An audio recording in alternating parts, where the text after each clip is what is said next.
alors qu'à la croix, Christ nous a acquis la triple bénédiction. La triple bénédiction de 3 Jean 1, 2. Bien-aimé, je souhaite que tu prospères à tous égards. Ici, ça parle des biens matériels. Christ, de riche qu'il était, s'est fait pauvre afin que nous soyons enrichis à la croix.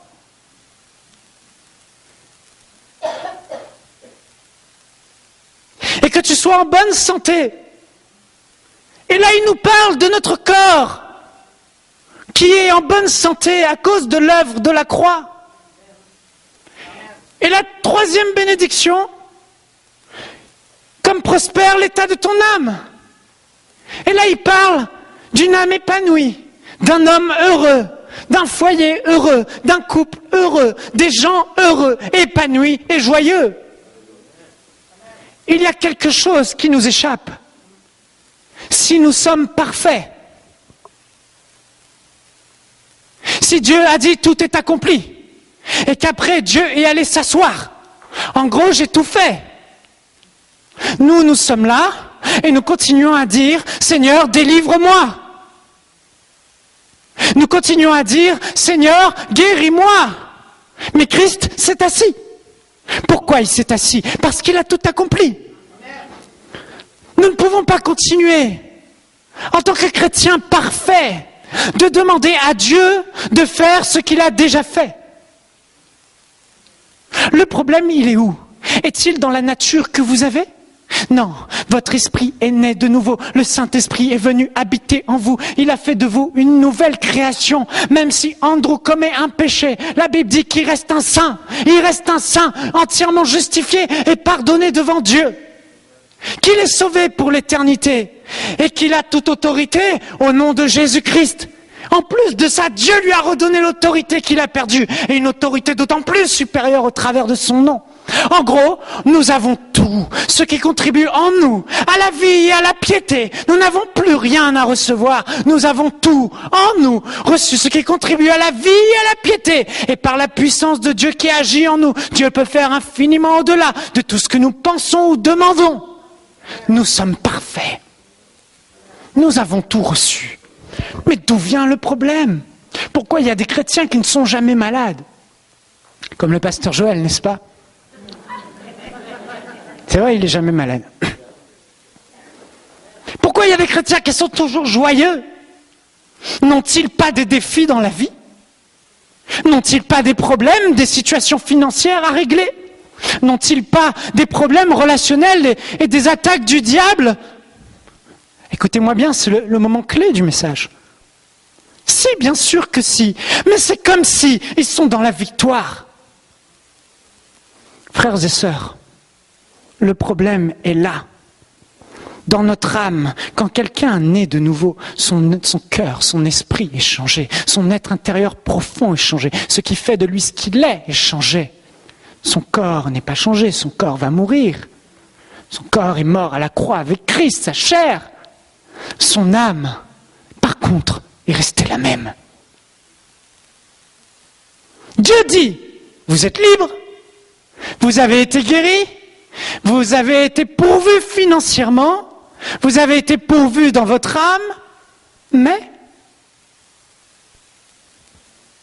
d'un autre côté, on est là, et il y a la réalité des choses, on voit nos symptômes, on voit nos conditions, on voit les difficultés, et on se dit, mais non, il me manque quelque chose.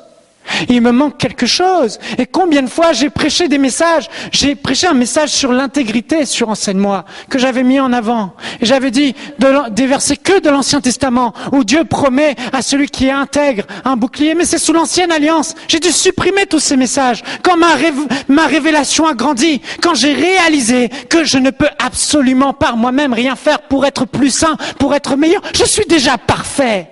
Il n'y a rien à faire, il y a juste à aligner son âme à la parole de Dieu, à croire ce que Dieu a dit. Laissez-moi vous expliquer une chose.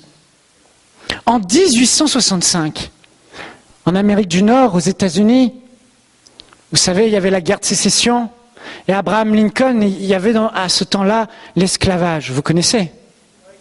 Et surtout dans le sud des États-Unis, il y avait des plantations de coton et les Noirs étaient vraiment opprimés, ils étaient esclaves, ils étaient inférieurs aux Blancs. Écoutez bien, s'il vous plaît. S'il y a un moment où vous devez écouter, c'est là, vraiment. Et Abraham Lincoln a lutté pour faire passer un amendement pour l'abolition de l'esclavage. Je pense que tous vous savez. Mais il meurt, et c'est seulement le 18 décembre de l'année 1865 qu'après sa mort, que l'amendement va passer, déclarant les esclaves libres. Vous imaginez, les Noirs, avant, à cause de leur couleur de peau, étaient esclaves. Ils étaient opprimés, les Blancs dominaient sur eux, les Blancs régnaient sur eux. Ça ne vous rappelle pas quelque chose? La condition de l'homme avant la croix, où Satan dominait sur l'homme sans aucun problème. La maladie, la souffrance, la douleur, la peine, ils étaient esclaves, ils n'étaient plus libres, ils étaient enchaînés. Jésus est venu pour nous libérer de l'esclavage. Et puis cette loi est passée. Mais ce qui est curieux de voir, c'est que alors que la loi est passée et que quelques mois plus tard, un second amendement passait déclarant même que les Noirs pouvaient voter, ce qui est très étonnant, c'est que les Noirs du Sud sont restés esclaves pendant un siècle. Écoutez, ils sont restés esclaves encore. Ils sont restés dans leurs conditions misérables pendant encore un siècle.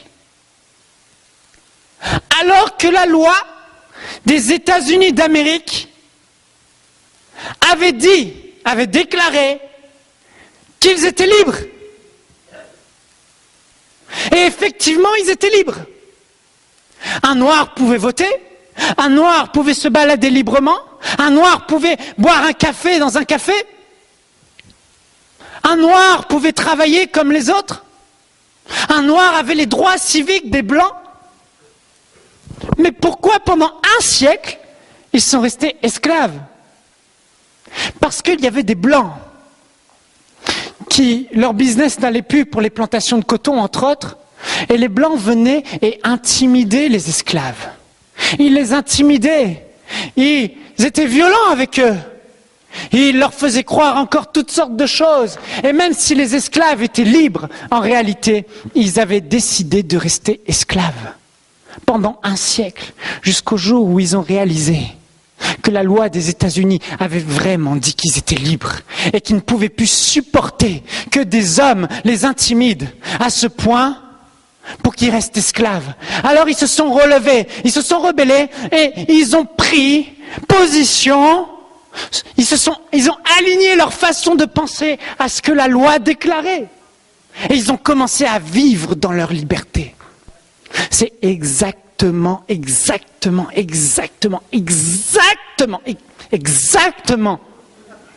mais je ne l'ai pas dit, exactement ce qui se passe avec les chrétiens. Nous sommes libres. Par les meurtrissures de Jésus, nous avons été guéris. Nous sommes prospères. Nous sommes bénis de toute bénédiction dans les lieux célestes en Jésus-Christ. La puissance de la croix nous a libérés. Mais dans notre âme, nous continuons à croire les mensonges du diable. Nous continuons à accepter que nous ne sommes pas assez bons. Nous ne sommes pas assez dignes. Il nous manque des choses. Il nous manque de la consécration. Il nous manque de la piété. Il nous manque quelque chose. Et nous continuons à vivre comme des esclaves. Nous continuons à pécher. Nous continuons à être malades. Nous continuons à souffrir de dépression. Alors que Christ a été déprimé à la croix, a porté notre dépression. Alors que Christ a porté nos maladies. Dieu a dit, Dieu a déclaré, nous sommes tous libres. Amen. Et frères et sœurs, la bonne nouvelle de l'évangile et la puissance de la croix, c'est tout simple. Vous êtes libres. Acceptez de le croire. Acceptez d'aligner votre âme à cela. Comme l'apôtre Paul, arrêtez de fixer vos regards sur ce que vous n'avez pas. Arrêtez de fixer les regards sur vos conditions. mais fixez les regards sur ce que Christ a accompli, car je n'ai jugé savoir autre chose, bon de savoir autre chose au milieu de nous ce matin que Jésus-Christ et Jésus-Christ crucifié. La croix de Jésus-Christ serait-elle vaine parmi nous pour que nous continuions à vivre comme des esclaves? Nous sommes puissants et nous sommes parfaits dans notre esprit. Alors